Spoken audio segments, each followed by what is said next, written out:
별게 아, 다 있는 아, 방송 아. 별다방.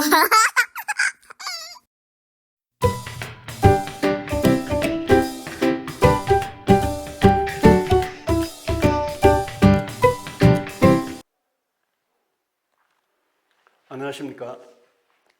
이번 시간에는 영업 속인이 적심무경이니라에 대해서 설명하겠습니다. 영자는 영화 영자입니다.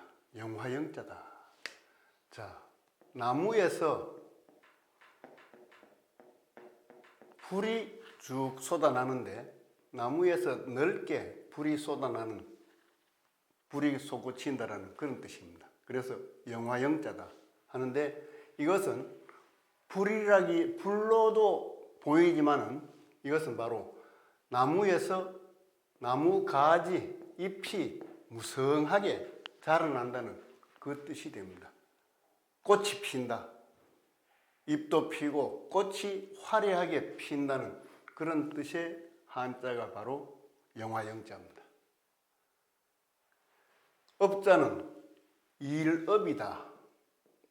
보통 일업으로 많이 쓰는데 불교계에서는 업이다라고 이야기합니다. 업자다. 자, 이 글자를 가지고 어떤 스님이 제가 푼 것이 마음에 안 드는 모양이라요. 그래서 저한테 다르다라는 뜻을 밝혔습니다. 그런데 제가 다시 한번 설명을 드렸어요. 어떻게 설명드렸느냐. 업은 어떤 것이냐. 위의 것을 보면 이렇게 되어 있습니다.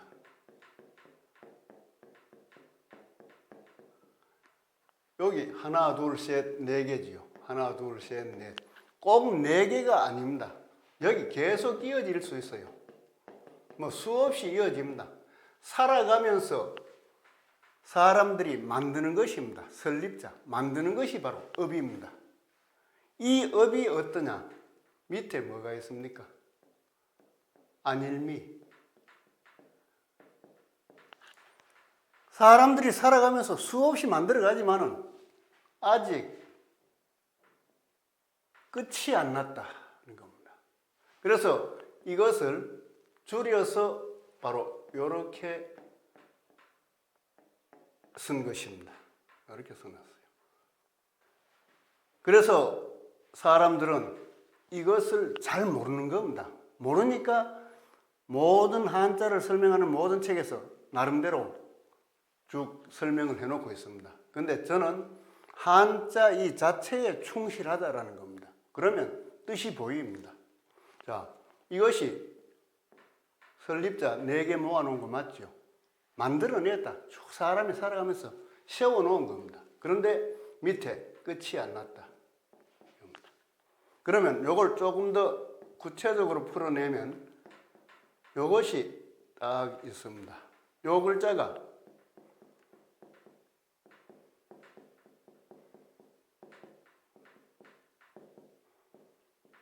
풀 무성할 착입니다. 풀이 무성하게 자랐다. 이것은 나무 목자인데 나무 목자를 생략해 놨어요. 나무가 뿌리를 내리고 있고 여기에 쭉 설립자, 나무가 쭉 자라났다는 그런 겁니다.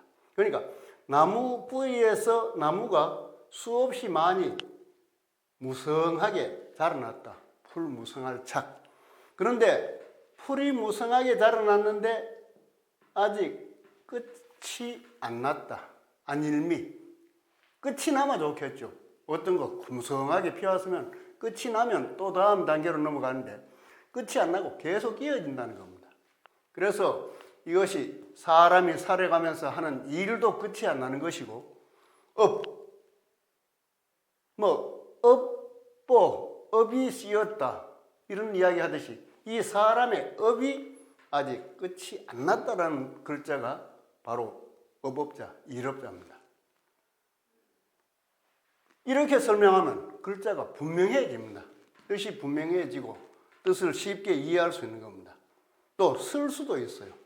자, 풀무성할 착, 끝이 안 났다.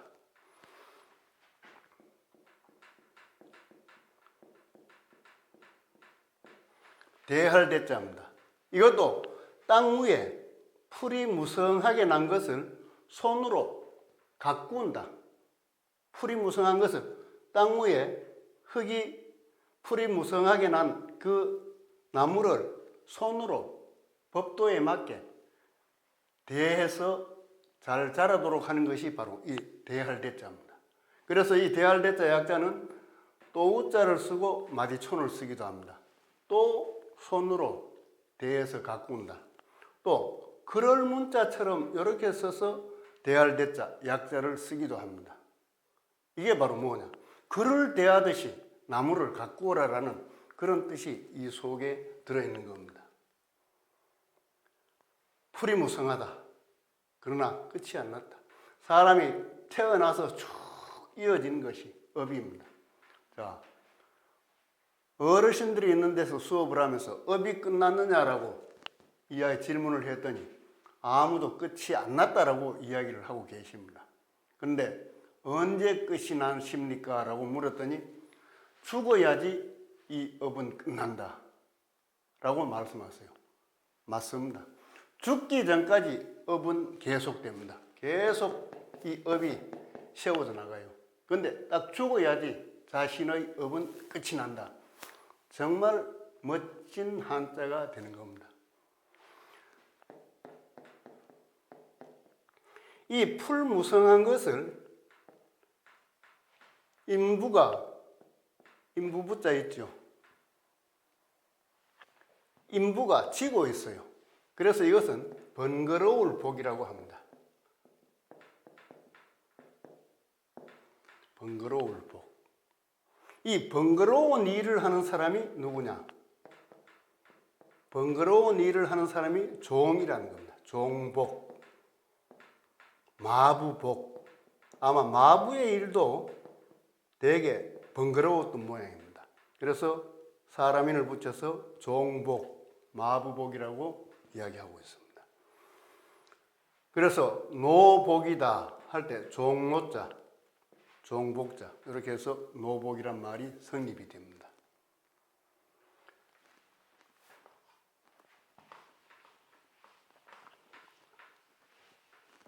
소자는 바소자, 장소라는 뜻입니다.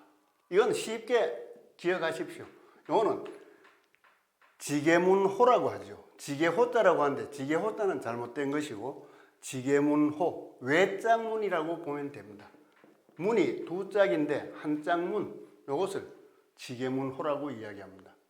옛날 초가집에서 살 때 안방과 부엌 사이에 나 있는 작은 문, 이것이 바로 지계문입니다. 한 짝문이다 이렇게 보시면 되고 이 문에 무엇을 두고 있습니까? 낡은 도끼근, 도끼를 두고 있다. 그러니까 도끼를 두는 곳이다. 문 옆에 도끼를 두고 있다. 그 장소다 라고 생각하시면 되겠습니다. 그러면 일 나갈 때 바로 들고 갔다가 일을 나가고 또 갔다 와서는 도끼를 바로 문 옆에 딱 두면 잊어버리지 않고 찾으려고 뭐 힘쓸 필요도 없겠죠.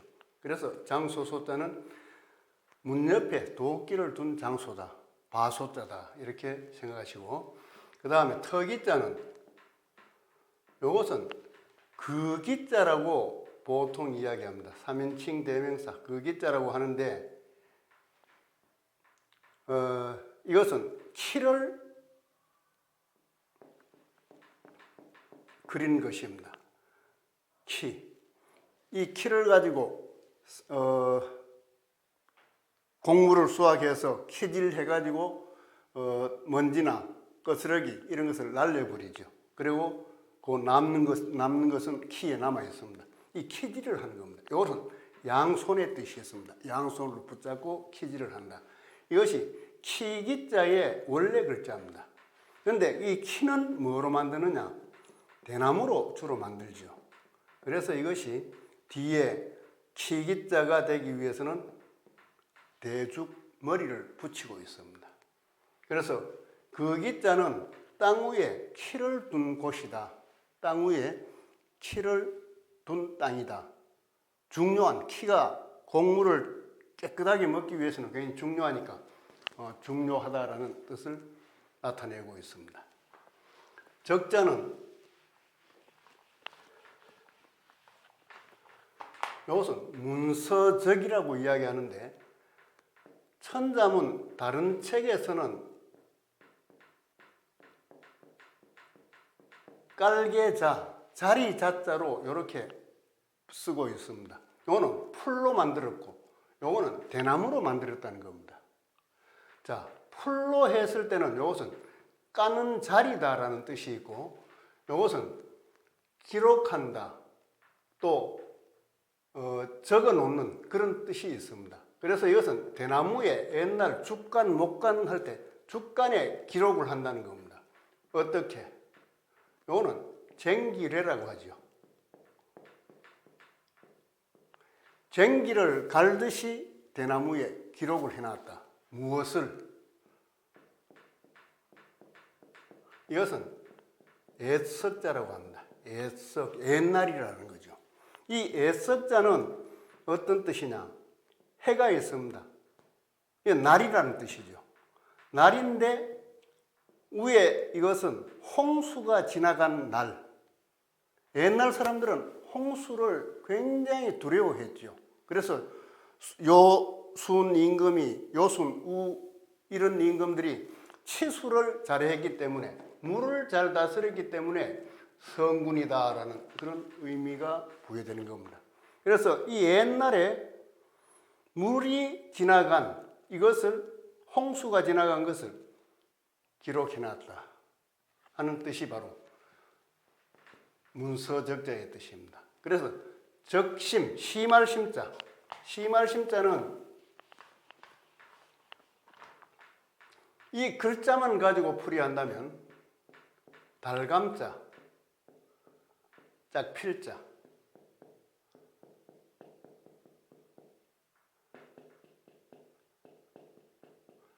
그래서 이 짝필자는 밑에 여자가 있고 위에 남자가 올라가 있는 그 모습의 글자다. 한 짝을 이뤘다 라고 풀이하고 있습니다. 그래서 이렇게 하고 무엇을 하느냐? 달감자. 이 남녀가 단내가 나도록 심하게 하고 있다. 심할 심자가 된 거예요. 심할 심. 여러분들 어르신들은 한번 상상해 보시기 바랍니다. 남녀가 단내가 나도록 심하게 그 일을 하고 있다. 그럼 없을 무자는 집입니다. 집을 지어 놓고 불을 질러 버리니까 다 타고 없다. 또 집에서 양발로, 요것도 저녁석도 발이고 걸을 과자, 요것도 발의 뜻입니다. 집안에서 양발로 움직이니까 이것이 춤출무자가 되는 겁니다. 그래서 이 글자는 그냥 집이다라고 연상하시면 틀림이 없습니다. 경자는 끝경, 달경, 또 지경경자의 옛날 글자다. 옛날에는 이 지경경자를 흑토를 빼고 이렇게 썼습니다. 그래서 지경경, 끝, 지경이다. 땅의 경계가 지경 아니겠습니까? 지경이다. 자, 요 풀이하겠습니다. 영업, 소기요. 영화로운 일은 기초의 바탕이 된다. 자기가 하는 것이 바탕이 되기 때문에 적심. 그렇게 하면 그 명성이, 적심이라는 것은 빼어난 명성을 뜻합니다. 명성이 끝없이, 경계가 없이 전해진다. 이런 뜻이 바로 영업소기요, 적심, 무경의 뜻이 되겠습니다. 이것을 자로 쓴 것도 있으나 적으로 쓰는 것이 더 정확하다고 생각합니다.